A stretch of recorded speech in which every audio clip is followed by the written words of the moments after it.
नमस्कार, मैं Renuka Shahane crime petrol सतर्क में आप सबका स्वागत करती हूँ। हम 21वीं सदी में हैं, जहाँ हम आर्टिफिशियल इंटेलिजेंस यानी AI टेक्नोलॉजी में प्रोग्रेस कर रहे हैं। वहीं कई लोग ऐसे भी हैं जो अंधविश्वास की चादर को छोड़ना ही नहीं चाहते। काला जादू, पैसा पाने की लालच और दूसरों की जिंदगी खराब करने की सोच उन्हें ऐसे लोगों के पास ले जाती है जो काले जादू के नाम पर स्कैम चला रहे होते हैं, और ऐसे शातिर लोग इन लोगों का फायदा उठाते हैं। उन्हें ऐसे दलदल में धकेल देते हैं जहां से निकलने का, बचने का कोई रास्ता नहीं होता। हमने अक्सर देखा है कि ऐसे कामों के लिए बच्चों का इस्तेमाल किया जाता है। कभी किसी बच्ची को देवी बता दिया जाता है, तो किसी बच्चे को ज्ञानी पंडित या किसी का अवतार बता दिया जाता है। महाराष्ट्र के सातारा के एक गांव में भी कुछ ऐसा ही हुआ। साहब, मेरी बेटी गायत्री कल शाम से घर नहीं आई साहब। आप प्लीज बैठिए बैठिए, बताइए। 28 साल की है, मेरे बाजू के एमजे स्कूल में पढ़ाती है साहब। उसके माँ के जाने के बाद वही एक मेरा जीने का सहारा है साहब। गायत्री इन दिनों परेशान थी क्या? मतलब कोई अफेयर वगैरह?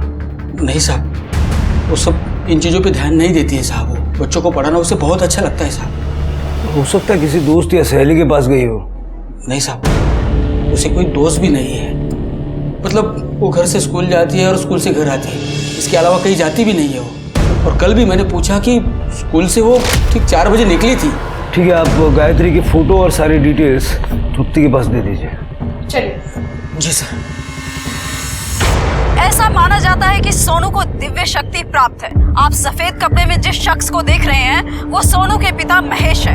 इनका कहना है कि इनका बेटा हर तरीके की परेशानियों और तकलीफों को दूर कर सकता है। जैसा कि आप देख सकते हैं, सोनू इस टाइम उबलते हुए पानी में बैठा हुआ है। अरे वाह, सोनू के पास दिव्य शक्तियां हैं। तेरा पति और तेरा बेटा तो दोनों फेमस हो गए। अरे ये तो मेरी दोस्त राधा का जेठ महेश और उसका बेटा सोनू है। अरे हाँ, ये तो वही लोफर महेश है, और इसके बेटे के पास दैवी शक्ति है।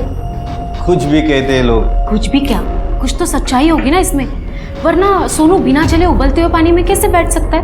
अगर बक ऐसे कोई उबलते पानी में कैसे बैठ सकता है? होगा ये। तू महेश को जानती है ना, उसका ही नया नाटक होगा ये। अरे नहीं नहीं, आप न्यूज वाले ऐसे ही थोड़े ना कुछ भी दिखाते हैं। आप भी बस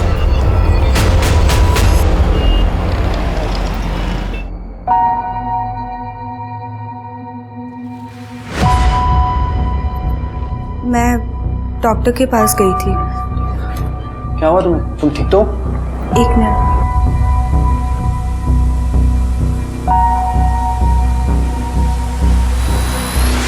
हुआ नहीं है, होने वाला है। मतलब? तुम फिर से पापा बनने वाले हो। हाँ सच? Thank you.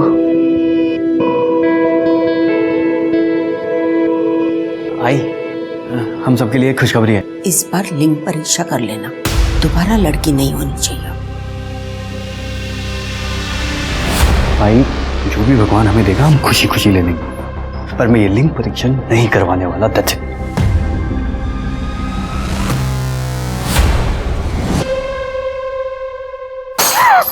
अब क्या तोड़ दिया? तू कहीं चली क्यों नहीं जाती है? हाँ, इस घर में रह के हमारा जीना हराम कर दिया। तेरा पति और बेटा भी यहाँ नहीं है। वही कहीं चली जाओ तुम। एक तो प्रकाश की इनकम से वैसे ही घर चलाना मुश्किल है, और जो थोड़ी बहुत सेविंग्स थी ना, वो तुम्हारे पति के कर्जे में खत्म हो गई है। अब और जिम्मेदारी नहीं उठा सकते तुम्हारी, और उसके ऊपर से हर रोज एक नया नुकसान।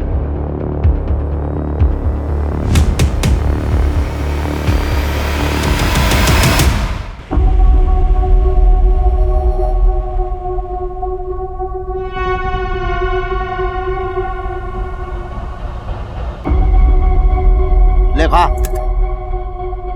क्या हुआ, नहीं खाना है? फेंक दूं? ठीक है, फेंक देता हूं।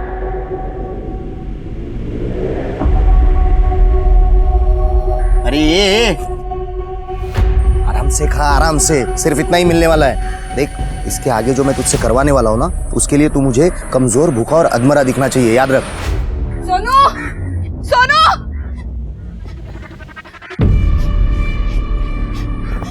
सोनू।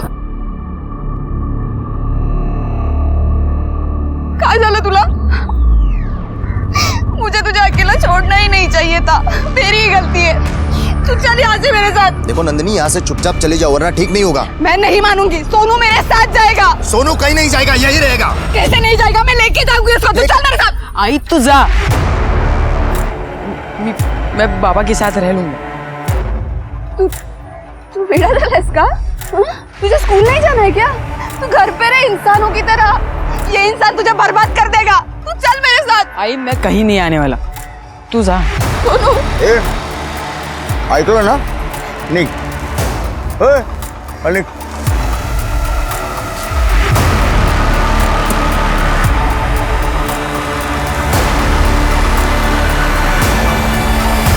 सर, मैंने गायत्री पाटिल के स्कूल के वॉचमैन से बात की है। उसका कहना है कि गायत्री 6 दिन पहले तकरीबन 4 बजे के आसपास स्कूल से चली गई थी। उसका किसी के साथ कोई लड़ाई झगड़ा भी नहीं था सर। इनफैक्ट स्कूल में सब उसकी रिस्पेक्ट करते थे। लेकिन सर वो वहाँ से कहाँ गई है किसी को कुछ पता नहीं है। शिरके, ऐसी सूरत में एक ही एंगल हो सकता है, वन साइडेड लव अफेयर या जेलस बॉयफ्रेंड। सर ये एंगल भी मैंने चेक किया है। स्कूल में गायत्री का कोई बॉयफ्रेंड नहीं था। इनफैक्ट उसके पड़ोसियों ने कभी गायत्री को किसी लड़के के साथ देखा भी नहीं। कोई लड़का उसके पीछे पड़ा था, ये सब बात भी सामने नहीं आई है। अगर वो अपनी मर्जी से कहीं चली गई है तो क्यों, या फिर कोई उसे जबरदस्ती ले गया है? सर, शहर के बाहर जंगल में एक लाश मिली है।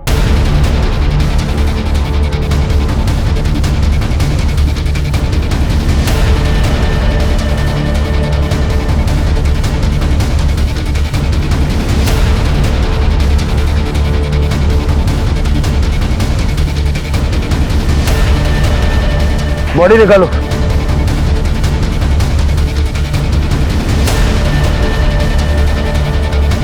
आसपास चेक करो। सर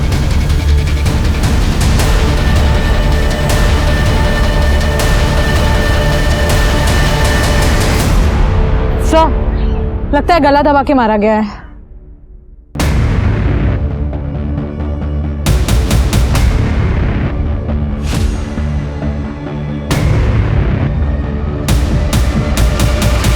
सर, लगता है ये तो गायत्री पाटिल है। सर, आइडेंटिफिकेशन के लिए कुछ नहीं मिला। सर, एक क्रैश किया हुआ जूस का पैकेट मिला, उसको फॉरेंसिक में भेज दो और बॉडी पोस्टमार्टम के लिए भेज दो। नारायण पाटिल को इन्फॉर्म करो और उसका डीएनए सैंपल ले लो। ठीक है सर। आपने शायद इन्हें पहले भी कहीं देखा होगा, पर ये अब आपके सामने है, आपके टीवी स्क्रीन पे। आप देख सकते हैं यहाँ पे श्रद्धालुओं की भीड़ लगी है दर्शन के लिए। इस बच्चे ने हफ्तों से कुछ खाया नहीं है, फिर भी ये जिंदा है। कैसे?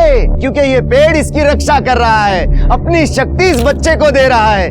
अब ये भी इस प्रकृति का एक हिस्सा बन गया है। आइए आइए आइए और इनकी दिव्य शक्ति को नमन कीजिए, इनसे आशीर्वाद लीजिए, इनके पांव छूकर इनसे आशीर्वाद लीजिए, नमन कीजिए इनको। आइए आइए आइए आइए, आगे बढ़िए, आइए आप सब लोग आइए। ये क्या देख रहे हैं आप लोग? बकवास है ये सब, बंद कीजिए इसे। देख, मुझे देखना है।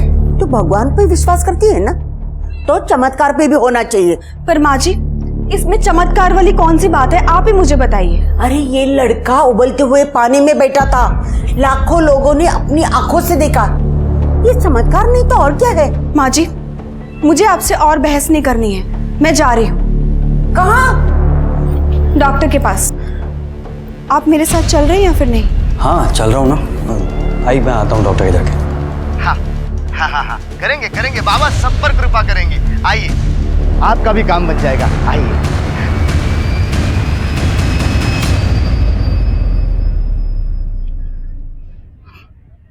लोग नहीं आ रहे, क्यों पता है? क्योंकि अब तो उन्हें भूखा और कमजोर नहीं दिखता।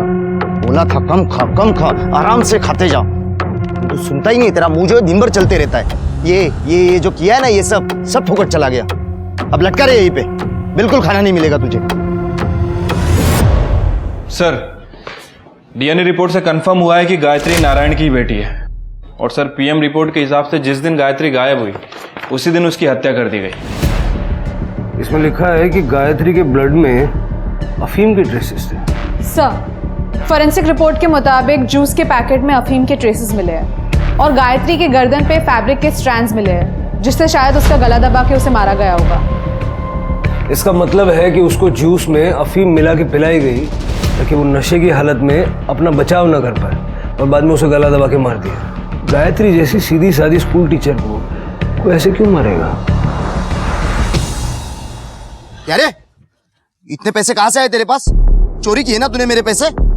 आप क्या पैसे चोरी करेगा तू? नहीं बाबा, मैंने चोरी नहीं की है। मुझे भूख लग रही थी और आप तो मुझे खाना देते नहीं है, इसलिए मैं जंगल में गया था कोई फल ढूंढने के लिए। लेकिन मुझे वहाँ पर ना एक पर्स मिला जिसमें पैसे थे। उसी पर्स में से मैंने पैसे निकाले हैं बाबा। झूठ बोल रहा है तू। कहता है जंगल में खजाना है, जैसे तुझ्या बापा ने ठेवला है।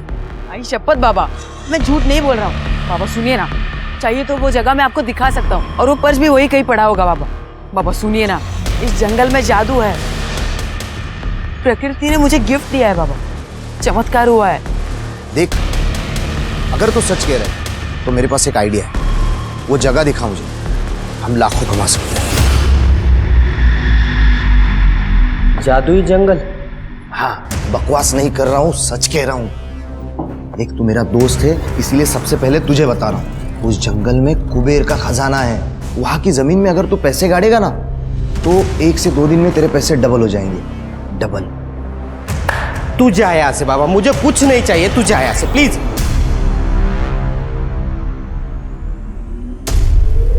महेश बाबू, हाँ वही, क्या झालं? इनको आप पर भरोसा नहीं होगा, लेकिन मुझे है। आप और सोनू मिलकर जो चमत्कार कर रहे हो भाऊ, वो कमाल है। धन्यवाद वहीनी। भाऊ, आप मेरे पैसे डबल कर दोगे? अरे वहीनी, आप डबल की क्या बात कर रही है? मैं तो आपके पैसे ट्रिपल कर दूंगा। सच्ची? हाँ। वहीनी, जरा रुको ना। अगर सच में कोई जादू वादू है ना तो अपनी बाइक को नंदिनी को घर से गायब कर दे, समझा?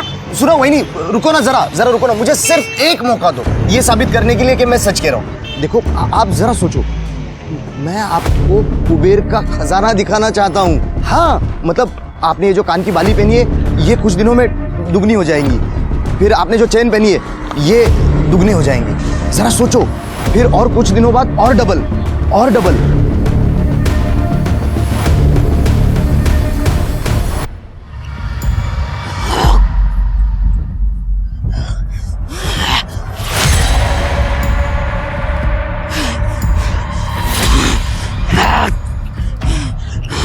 ये क्या हुआ इसे? चिंता मत करो, वो ठीक है। उस पर जंगल की आत्माएं हैं। अब वो आत्मा ही हमें बताएगी कि खजाना कहाँ है।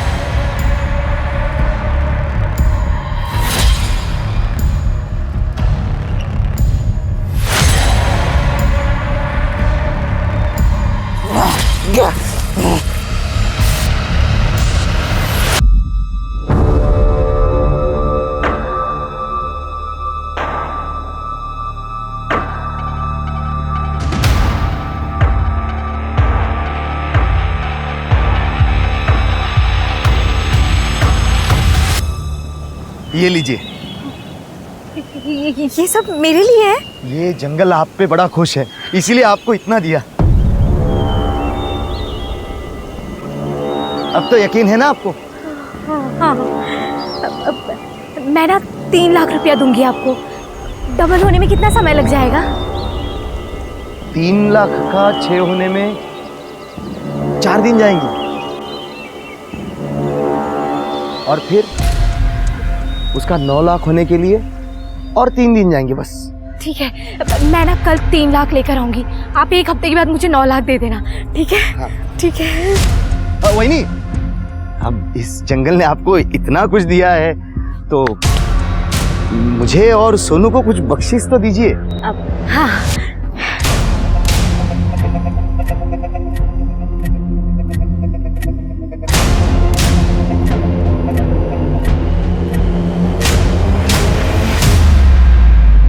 आई, मैं ऑफिस जा रहा हूँ, सुबह मिलता हूँ। संभाल के जाना। हाँ, ख्याल रखना।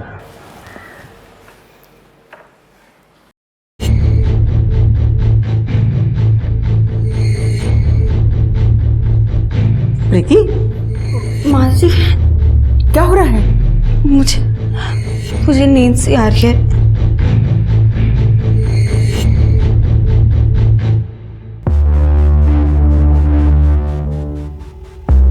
आज रात को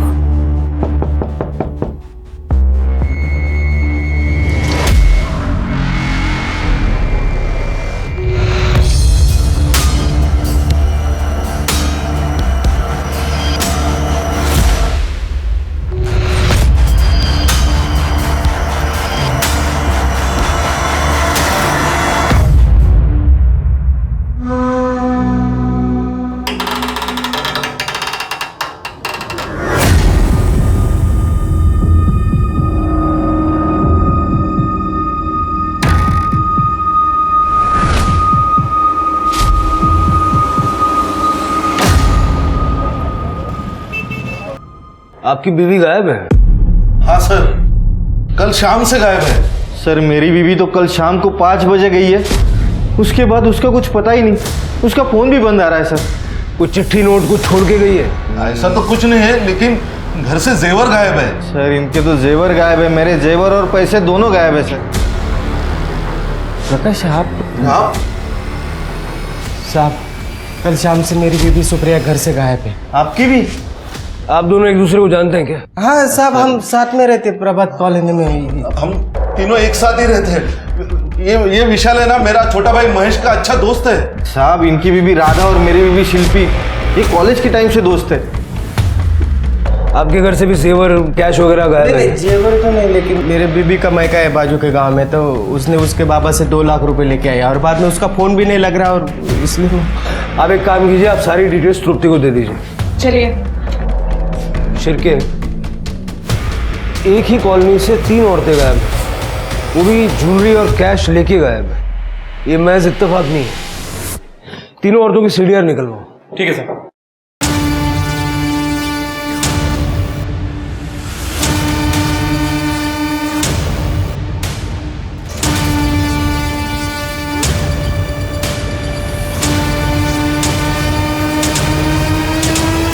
सब मिसिंग औरतों के बारे में बहुत ही कंफ्यूजिंग लेकिन इंटरेस्टिंग बात सामने आई है। इनके मिसिंग औरतों के हस्बैंड्स के मुताबिक राधा और शिल्पी इस हद तक बेस्ट फ्रेंड्स थे कि वो हर काम एक साथ करते थे। किटी पार्टीज, मूवीज, मंदिर, सब कुछ। उन दोनों को अलग करना आसान नहीं था सर, और दोनों साथ ही में घर से बाहर निकली थी, जिसके बाद दोनों का फोन बंद हो गया था। दोनों साथ थे? हाँ सर, एक शॉपकीपर ने दोनों को ऑटो में साथ में जाते हुए देखा है। सीसीटीवी फुटेज मिला? नहीं सर। फुटेज मिलते ही ऑटो वाले को ट्रेस करो।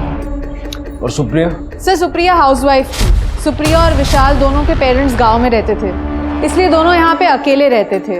विशाल की जॉब चली गई थी, इसलिए दोनों को पैसों की काफी तंगी थी। इस बात को लेकर दोनों के बीच में कभी तनाव हो जाता था, लेकिन उसके अलावा दोनों के बीच में कोई खास प्रॉब्लम नहीं थी। राधा और शिल्पी दोनों कॉलेज के टाइम के दोस्त हैं, घंटों एक दूसरे के साथ बिताते हैं, कोई काम एक दूसरे के बगैर नहीं करते। दोनों एक टाइम पर घर से निकली तो दोनों के फोन बंद हो गए। ये लेस्बियन वाला एंगल तो नहीं है?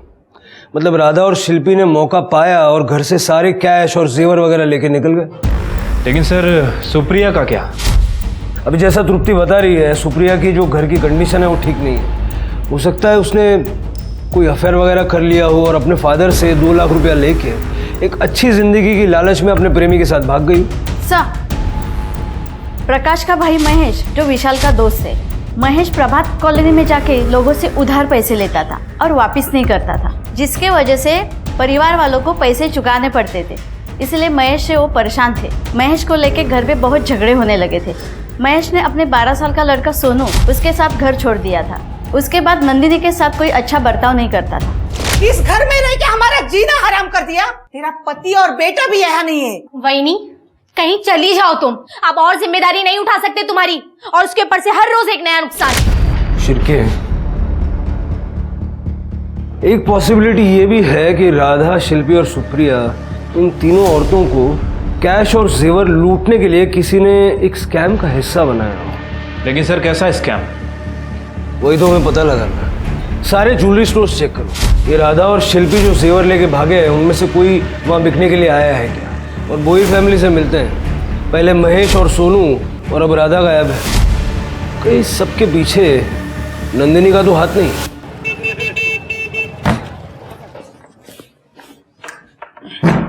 प्रीति, प्रीति यार एक कड़क चाय बना दे यार, मैं थक गया हूँ। पापा पापा, आए मेरा बच्चा। आई कल से घर नहीं आई है। क्या बोल रही है बेटा? आई ये क्या बोल रही है नाव्या कि प्रीति कल से घर नहीं आई? हाँ, उसे फोन लगा रही हूँ, लेकिन फोन भी नहीं लग रहा है। आई कल मैंने उसे डॉक्टर के पास छोड़ा था, उसके बाद कहाँ गई होगी? सर, मेरी सास हर बात के लिए मुझे दोष देती है। मेरा पति तो किसी काम का नहीं था और वो मेरे बेटे को भी अपने साथ लेके गया, और अब ये मुझे इस घर से निकाल लेना चाहती है। मेरे महेश को बेकार बोलने वाली तू होती कौन है? तुझे पता भी है मेरे महेश ने कितने लोगों की मदद की है? सोनू और महेश को सिद्धि प्राप्त हुई है। ऐसे नहीं कोई उबलते पानी में बैठता है। वो जो वीडियो वायरल हो रहा है लड़के का, वो आपका पोता है? हो साहब। सर, आपने वो वीडियो देखा ना, तो आपको पता चल गया होगा कैसे महेश मेरे बेटे का इस्तेमाल करके लोगों को बेवकूफ बना रहा है, और इनको इस बात पे गर्व है। चुप हो जा। कहाँ गप्पा बसो वाला भाई? एक मिनट, आप दोनों चुप हो जाइए। जितना मैं पूछ रहा हूँ उतना बताइए। महेश आखिरी बार घर कब आया? महेश घर वापस आया ही नहीं। उसने एक बार भी फोन नहीं किया। सर, लेकिन मैं गई थी उन दोनों से मिलने जंगल में। देखो नंदिनी, यहाँ से चुपचाप चली जाओ वरना ठीक नहीं होगा। मैं नहीं मानूंगी, सोनू मेरे साथ जाएगा। सोनू कहीं नहीं जाएगा, यही रहेगा। कैसे नहीं जाएगा? मैं लेके जाऊंगी उसको। तू चल मेरे साथ। आई तो जा, मैं बाबा के साथ रह लूंगी। सर, महेश ने मेरे बेटे के ऊपर जादू टोना किया है। साहब बघितलं, पहले बोल रही थी कि लोगों को महेश बेवकूफ बना रहा है, आप बोल रहे जादू टोना करता है। साहेब सच तो ये है, मेरे महेश और सोनू को ना सिद्धि प्राप्त हुई है। सिर्फ मुझे भोईर फैमिली की सारी डिटेल्स चाहिए, खास करके मोहन और सोनू की। ठीक है sir. Sir sir sir sir जनता जानना चाहती है कि मिसिंग औरतों के केस में अब तक आपने क्या किया है। गायत्री पाटिल की मर्डर मिस्ट्री भी आपने अभी तक सॉल्व नहीं की है।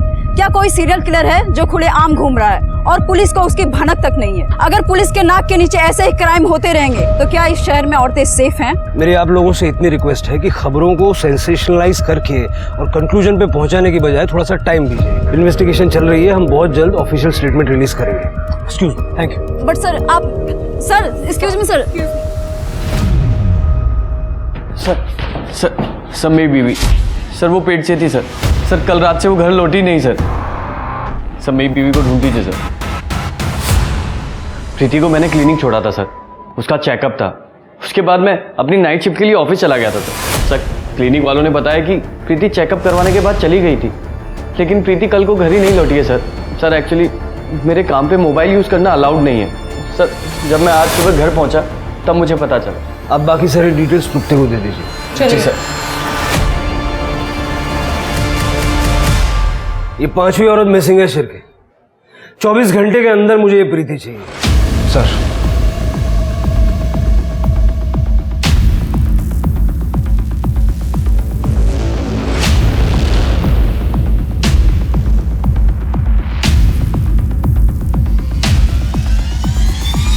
क्या शिल्पी के जेवर राधा ने बेचे? हाँ सर, पक्की खबर है। बल्कि राधा ने अपने खुद के जेवर भी वहाँ बेचे थे, जिसके बदले में उसे 3 लाख रुपए मिले थे। मतलब शिल्पी और राधा एक दूसरे से प्यार करती थी और दोनों ने साथ में जेवर बेचे और भाग गए। लेकिन सुप्रिया का क्या? सर, मार्केट का सीसीटीवी फुटेज।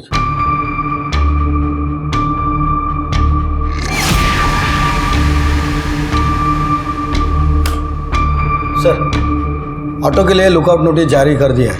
गुड। महेश और सोनू का सर वो दोनों तो घर ही नहीं आए। ये विशाल महेश का अच्छा दोस्त है ना, उसको मिलने गया था क्या? पता करो इस दौरान विशाल ने महेश को कांटेक्ट करने की कोई कोशिश की थी? मैंने प्रीति की सारी डिटेल्स चेक की। काफ़ी खुशहाल परिवार है सर, और प्रीति की प्रेगनेंसी भी नॉर्मल थी। सर प्रीति के कॉल डेटा रिकॉर्ड्स के मुताबिक प्रीति का फ़ोन क्लिनिक के पास बंद हुआ था।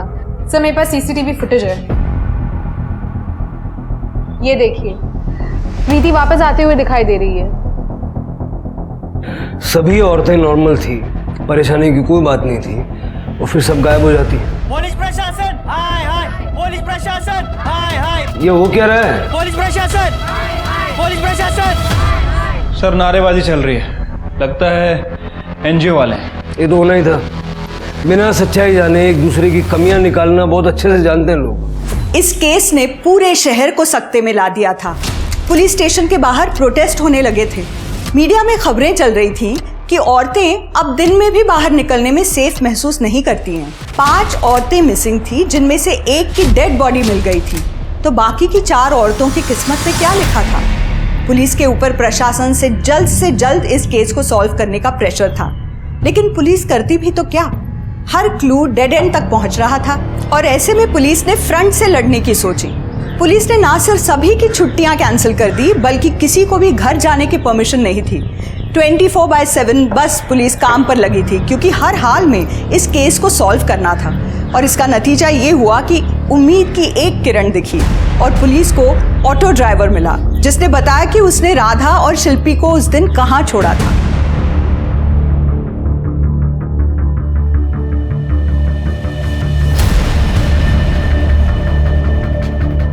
सारा जंगल सर्च करो।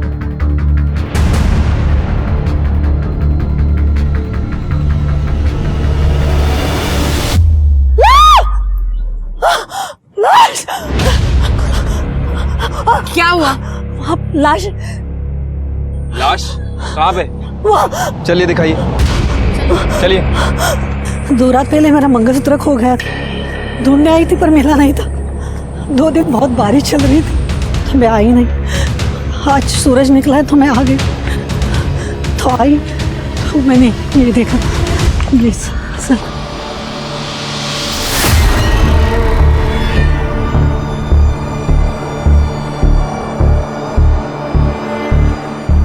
खुद वो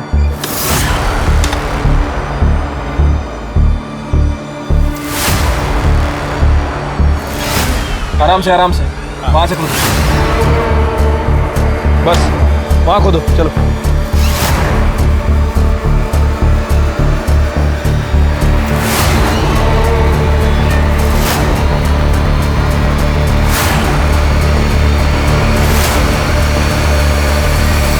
सर, सेक्सुअल असॉल्ट के तो कोई साइंस नहीं है, पर इन तीनों को किसी भारी चीज से मारा गया है, सर पर। आसपास अच्छे से चेक करो, हो सकता है मर्डर वेपन भी मिल जाए। सर मुझे लगता है किसी सीरियल किलर का काम है। पहले गायत्री को मारा और अब इन तीनों को। नहीं शिरके, इन तीनों को मारने का तरीका अलग है। ये सिंदूर देख रहे हो, ऐसा लग रहा है जैसे कुछ तांत्रिक पूजा की गई और उसके बाद में इनके सर पे वार किया गया। गायत्री को मारने का तरीका अलग था। गायत्री को अफीम देके नशे की हालत में गला दबा के मारा गया और उसे एक छोटे से गड्ढे में दफनाने की कोशिश की गई, जबकि इन तीनों को सही तरीके से दफनाया गया। इसलिए ये सेम आदमी का काम नहीं है। इसका मतलब कातिल अलग अलग है। लग तो ऐसे। सर कहीं नंदिनी तो नहीं? नंदिनी और राधा की हमेशा लड़ाई होती थी। हो सकता है कि नंदिनी ने राधा का मर्डर किया और साथ ही साथ इन दोनों को मार दिया। Collateral damage.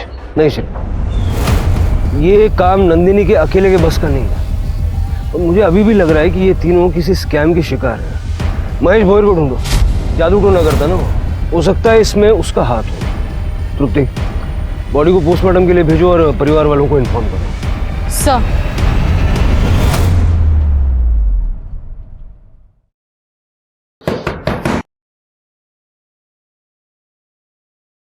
आओ सर, विशाल आपने आपसे मिलने आया। महेश, ये पैसे डबल करने वाली स्कीम आपके पास कब लाया था? हफ्ता 10 दिन पहले घर पे आया था सर। मुझे उसके बातों पे कुछ भी भरोसा नहीं, पहले से नहीं, उसकी स्कीम पे तो नहीं था। मैंने इसलिए उसको हकल लिया। मैं बोला यार तू जहाँ कुछ भी बोलता है, लेकिन बाद में मुझे लगता है कि उन्हें मेरे बीबी को मना लिया होगा, क्योंकि वो बहुत प्रभावित थी उनके वो किस्से कारनामों से। वो टीवी पे दिखाते ना, और 2 साल से मुझे काम भी नहीं था, घर पे था मैं, मुझको पैसे की जरूरत थी। और इसलिए सुप्रिया ने अपने बाबा से पैसे लेकर डबल करने के लिए महेश को दे दिए। हाँ शायद हो सकता है, नहीं तो वो अकेले जंगल में क्यों जाते। ठीक है, आप अभी जाइए, अगर जरूरत पड़ेगी तो दोबारा बुलाना। शिरके, हो सकता है महेश का इन सब क्राइम से कनेक्शन हो, वो भी जंगल में ही रहता है। हो सकता है सर। और सर मुझे लगता है कि नंदिनी भी विक्टिम है और वो हमें सोनू और महेश की लोकेशन बताने के लिए तैयार है, जहां वो सोनू से मिलने गई थी। गुड, कल सुबह सबसे पहले महेश से मिलते हैं। सर, जहाँ पे हमें राधा की लाश मिली थी वहाँ पे हमने और खोदा तो हमें एक आयरन रॉड मिला है जिसपे खून के निशान लगे हुए थे। हमने उस रॉड को फोरेंसिक्स में भेज दिया है। लेट्स होप उस रॉड पर किलर के फिंगरप्रिंट्स हैं।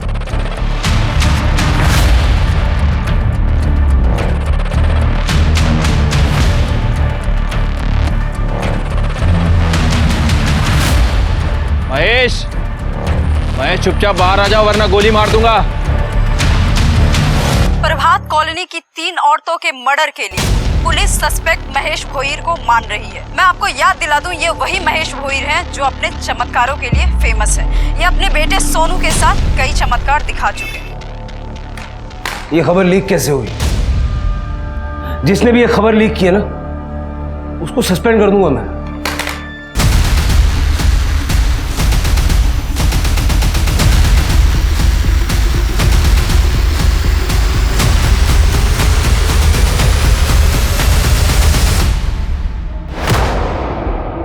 कटे, जरा आसपास देखो। सर,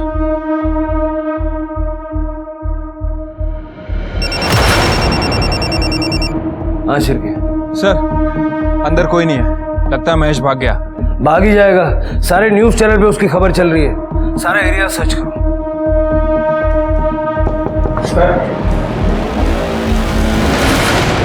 सर हम रीजनल सोसाइटी से हैं। और सर मैं अंधश्रद्धा निर्मूलन सोसाइटी से हूँ। सर हम जादू टोना करने वालों और स्कैम करने वालों का पर्दाफाश करते हैं।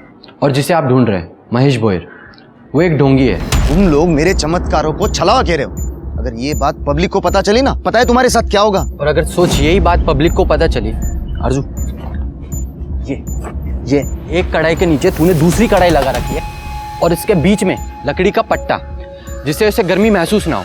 और ये पानी गर्म नहीं है जिसपे तो अपने बेटे को बिठाता है, ये गुनगुना पानी है। बताऊं कैसे? अरे अरे क्या कर रहे हो? चुप। और ये एयर पंप की मदद से पानी में बुलबुले आते हैं। अब सोच जनता तेरा क्या आश्रय करेगी। अब ये तुम ढोंग नहीं करोगे, वरना तुम्हारी इस सच को हम पब्लिक के सामने ले आएंगे। Thank you. मुझे हमेशा लगता था कि ये बाप बेटा मिलकर ढोंग कर रहे हैं और मासूम लोगों को बेवकूफ़ बना रहे हैं। अगर आपकी मदद की जरूरत पड़ी तो आपको संपर्क करेंगे। तृप्ति, अपने खबरियों के नेटवर्क को एक्टिवेट करो। सर। ये बाप बेटा मुझे हर हाल में चाहिए। सर। हेलो, क्या? ठीक है सर। हाईवे के पास एक औरत की लाश मिली है।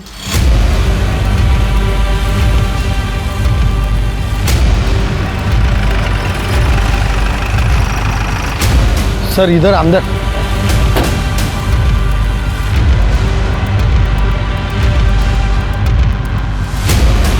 ये हटाओ, पत्ते हटाओ।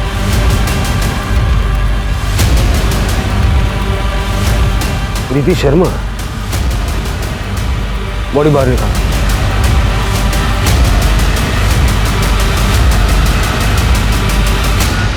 सर, लगता है इसका भी गला दबा के मारा गया है। ठीक वैसे ही जैसे गायत्री को मारा था। वो जूस का पैकेट कहीं आसपास मिलता है क्या देखो। सर, बॉडी को पोस्टमार्टम के लिए भेजो और फैमिली को इन्फॉर्म करो। तो ऐसे मैं छोड़ के कैसे जा सकती? मैं तो मेरी पोती का इंतजार कर रही थी। अब ऐसा कभी नहीं हो, कभी नहीं होगा, कभी नहीं।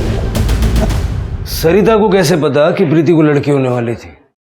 वो कह रही थी कि वो अपनी पोती का इंतजार कर रही थी। ऐसा तो सिर्फ एक कंडीशन में हो सकता है।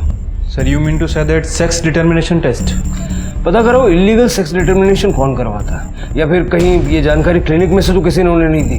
सर, जहाँ पे हमें प्रीति की बॉडी मिली थी वहाँ से कुछ दूरी पर हमें जूस का पैकेट मिला है।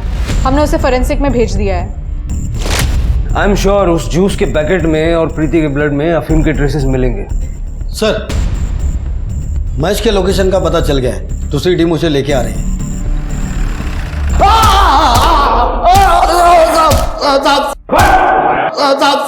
साहब जाने दो मुझे, साहब जाने दो मुझे। मैंने कुछ नहीं किया। तू भाग क्यों रहा था? साहब, न्यूज से पता चला कि आप लोगों को मेरे पे ही शक है। मैं रहता जंगल में हूँ, इसका मतलब ये नहीं कि मैंने उन 3 औरतों को मारा है। और राधा तो मेरी वही नहीं थी, मैं उसे क्यों मारूंगा? गायत्री और प्रीति? कौन गायत्री, कौन प्रीति? मैं इन दोनों में से किसी को नहीं जानता साहब। सर,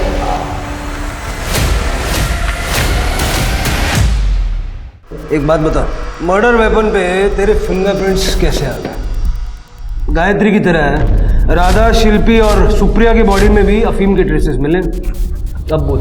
साहब, मुझे उन तीनों को पैसे लौटाने पड़ते या तो उनका मुंह बंद करना पड़ता है, इसीलिए उनको मारना मेरे लिए आसान था साहब। सबको कन्विंस कैसे किया पैसे देने? शिल्पी वही नहीं तुरंत भाग गई। उसने मुझे अपने जेवर लाकर दिए डबल करवाने के लिए, और वही दिखा के मैंने राधा वहिनी को भी मना लिया। तो इसीलिए राधा ने शिल्पी के जेवर बेच दिए, ये समझ के कि वो एक गिफ्ट था, और बाद में उसने अपने जेवर भी बेच दिए। नहीं, मुझे इसके बारे में मुझे कुछ नहीं पता। मुझे बस राधा वहिनी ने 3 लाख रुपए ला कर दिए। सुप्रिया को क्या झंसा दिया? उसको मनाने की तो जरूरत भी नहीं पड़ी, उसने खुद आकर मुझे 2 लाख रुपये दिए। और जब वो डबल ट्रिपल के लिए मेरे पीछे पड़ी तो मुझे लगा मैं फंस गया, और फिर मैंने सोचा कि मैं इन तीनों को मार दूंगा।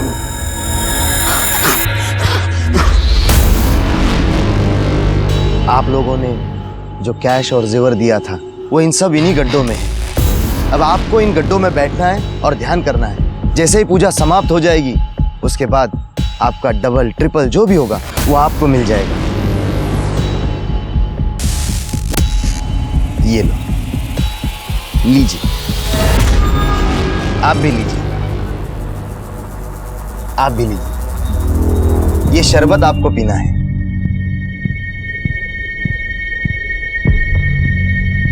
तो तुमने उन्हें अफीम पिलाई क्या?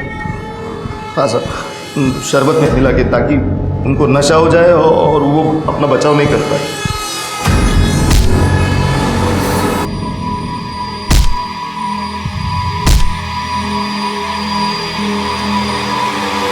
तो तुम्हारे बेटे ने भी मदद की होगी ये सब करने में? नहीं साहब, नहीं, मेरे बेटे ने कुछ नहीं किया। गायत्री पाटिल और प्रीति शर्मा, इन दोनों को भी पैसों का लालच दिया था। मैं आपको पहले भी बता चुका हूँ, सच में मैं इन दोनों को नहीं जानता। झूठ बोलता है? मैं क्यों झूठ बोलूंगा? जहाँ मैंने 3 मर्डर कबूल किए वहाँ और 2 करने में क्या दिक्कत है? महेश भोईर लोगों की भावनाओं और पैसों की चाहत को अपने काम के लिए यूज करता था, और यही नहीं, वो कातिल भी था। इस बीच सोनू को एक एनजीओ की देखरेख में रखा गया। खबरियों के नेटवर्क से पुलिस को उस मेडिकल असिस्टेंट के बारे में पता चला जिसने प्रीति के बच्चे का इल्लीगल सेक्स डिटर्मिनेशन टेस्ट किया था। उसने अपना गुनाह कबूल किया और बताया कि कैसे सरिता ने प्रीति के काढ़े में कुछ मिलाया था जिसे राहिल ने प्रीति को पिलाया था। जब प्रीति की सोनोग्राफी हुई वो होश में नहीं थी। पुलिस ने सरिता और उस मेडिकल असिस्टेंट को गिरफ्तार किया। पुलिस को शक था कि कहीं सरिता ने ही तो प्रीति को नहीं मारा, लेकिन गायत्री को भी वैसे ही मारा गया था और सरिता और गायत्री का कोई कनेक्शन नहीं था। तो क्या महेश झूठ बोल रहा था? पुलिस किसी भी पॉसिबिलिटी को छोड़ना नहीं चाहती थी। वो 3 मर्डर केस सॉल्व कर चुकी थी और इन 2 मर्डर केस को उन्हें हर हाल में सॉल्व करना था। शिरके, गायत्री और प्रीति को मारने का तरीका सेम है। प्रीति के गले पे भी कपड़े के स्ट्रैंड्स मिले हैं। एक बात तो तय है, दोनों का कातिल एक है।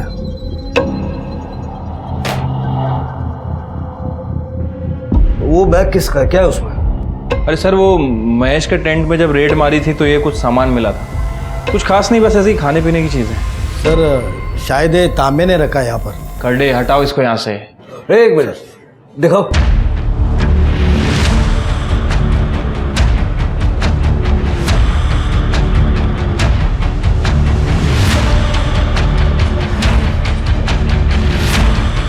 मिल गया। ये जूस मुझे पसंद है और भी 100 लोगों को पसंद होगा। क्या वो सब कातिल है? बात तुम्हारी सही है सुनो, लेकिन उन 100 लोगों के पास गमछा नहीं है। इसके धागे प्रीति और गायत्री के गले पे मिले, वो गमछा सिर्फ तुम्हारे पास है।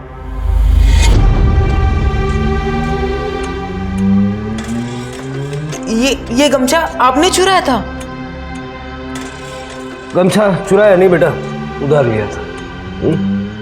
अब ये चोर पुलिस खेलने का वक्त खत्म हुआ। अब बता दो। मैं स्कूल में ट्रिक्स करता था। मैं अपने क्लासमेट्स के फ़ोन, टिफ़िन छुपाया करता था और फिर उनसे कहता था कि मेरे पास ऐसी शक्ति है जिससे मैं पता लगा सकता हूँ कि वो सब सामान कहाँ पर है, और फिर मैं उन्हें उस जगह ले जाता था जहाँ मैं वो सब सामान छुपा कर रखता था।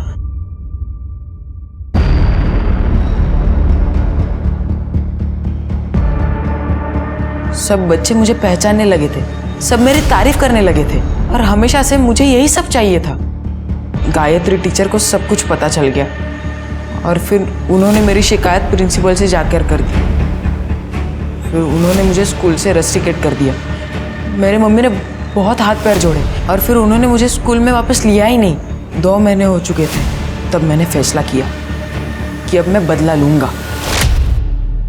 गायत्री मैम। सोनू, तुम यहाँ?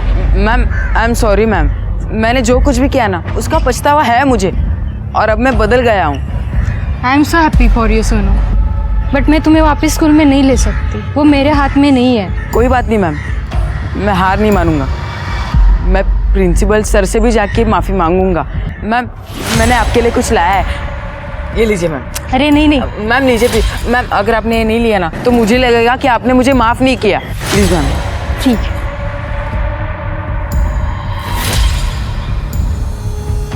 सोनू, तुम्हें देख के बहुत अच्छा लग रहा है। तुम कितने बदल गए हो।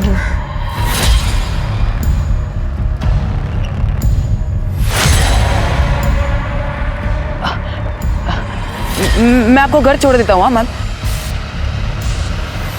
मैंने एक सुनसान जगह पर पहले से ही गड्ढा कर रखा था। मैं उन्हें वहाँ ऑटो से ले गया और ऑटो ड्राइवर को कहा कि ये मेरी बहन है और इनकी तबीयत ठीक नहीं है। मैं जैसे ही वहाँ पहुँचा, मैंने इस गमछे से उनका गला घोट दिया।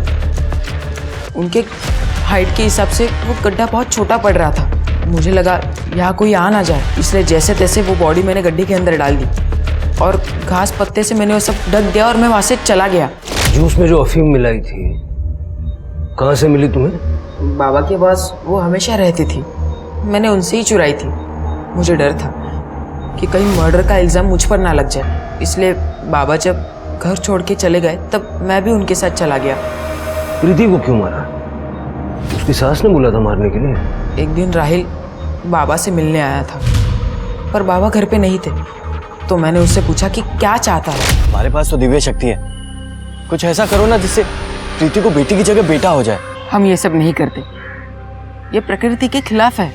वंश को आगे बढ़ाने के लिए मुझे लड़का ही चाहिए, और अगर ऐसा नहीं हुआ तो मुझे प्रीति को मारना पड़ेगा ताकि मैं किसी और से शादी करके लड़का पैदा कर सकूं। लेकिन अगर मैं पकड़ा गया तो क्या फायदा? तुम ही कुछ उपाय बताओ ना।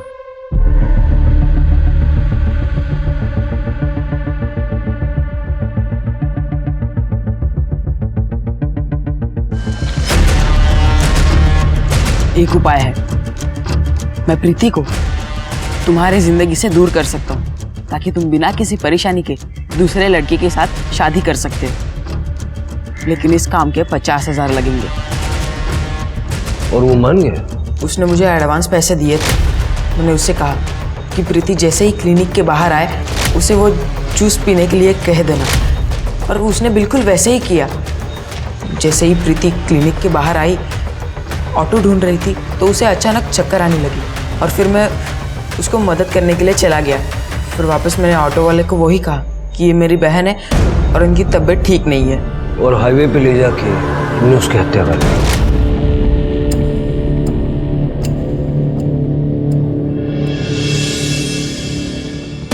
महेश इन दोनों मर्डर्स के बारे में जानता था? नहीं, क्योंकि मैंने जो पैसे प्रीति को मारने के लिए लिए थे वो बाबा छीन लेते, इसलिए मैंने उन्हें नहीं कहा। प्रीति के पति को अरेस्ट करो। आज इंसान ने इतनी तरक्की कर ली है कि सारी दुनिया हमारे फिंगर टिप्स पर होती है।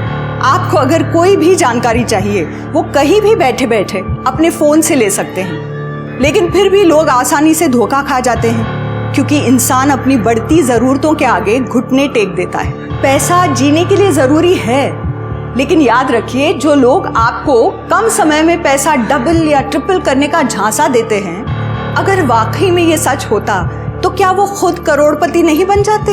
इसी विचार के साथ अब मैं रेणुका शाहने आपसे विदा लेती हूँ। हम फिर मिलेंगे ऐसी एक कहानी के साथ जो रखेगी आपको सतर्क और जिंदगी को सुरक्षित। तब तक अपना और अपने परिवार का ख्याल रखिए और देखते रहिए क्राइम पेट्रोल सतर्क। जय हिंद।